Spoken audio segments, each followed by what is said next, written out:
Грузия тарихындағы алтын кезеңді қалыптастыруға қыпшақ жауынгерлерде үлес қосқан. Оған сол заманнан қалған тарихи жәдігерлер куә.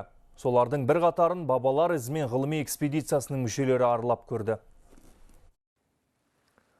Бұл Грузиядағы Тетрицхаро ауданы. Қазақша аударғанда Ақбұлақ деген мағынаны береді. Дәл осы аудандағы Самшвилде қалашығы Тамара патшайымның сүйікті резиденциясы болған.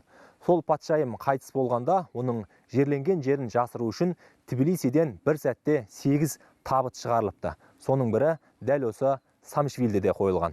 Тарихи деректерге қарағанда Давид IV өзіне көмекке келген қыпшақ жауынгерлерінің бір бөлігін дәл осы Самшвилдеге орналастырған. Оған дәлелді бүгінге дейін мұра болып келе жатқан құлып тастардан аңғаруға болады. Көне шаһарды аралаған 2 сағаттай уақыт ішінде сондай тастың бірнешеуі көзге түсті. Барлығынан қазақ жауынгеріне тән белгілерді байқауға болады. Бұл өте көне қамал. Мұнда қыпшақтар келмей тұрып қала болған. Дегенмен Давид IV өз мемлекетін жаудан қорғау үшін қыпшақ жауынгерлерін көмекке шақырып, осындай шекараға жақын аудандарға қоныстандырады.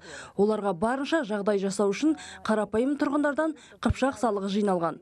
Бұл туралы грузин авторларының шығармаларында кездеседі. Тіпті елге қайтқысы келген жауынгерлерді қалу үшін сұлу қыздарын қалыңдығы ретінде берді деген деректер бар.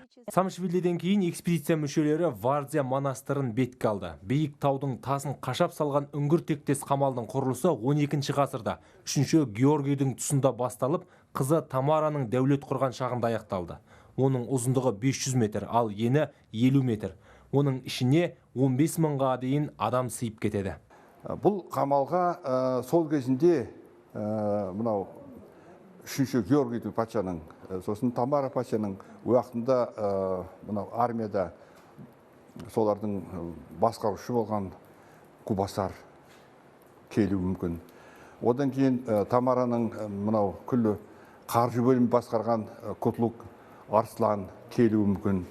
Бірақ тарихтың аты тарих, оны жасыруға болмайды. Давид IV уақытында, одан кейін оның әкесі Георгий III уақытында, сосын Тамараның патшайым соның өзінің уақытында, барлық уақытта біздің бабаларымыз осы арада тұрды, өмір сүрді, осылардың религиясына кірді и Грузияны қорғады. Кура өзенінің сол жағалауындағы биік жартасқа салынған қамалда кітапхана, қойма, монша және шіркеу болған. Олардың біразы жер сілкінісінен қирап қалған. Біздің бабалар ізімен экспедициясы енді Атабек Қыпшақ түрік мемлекетінің астанасы болған Ақалсике қаласына ат басын бұрып, Рабат қамалының тарихымен танысатын болады. Талғатбек Әбдіқожа, Самат Бекбатыров, Хабар 24, Грузия.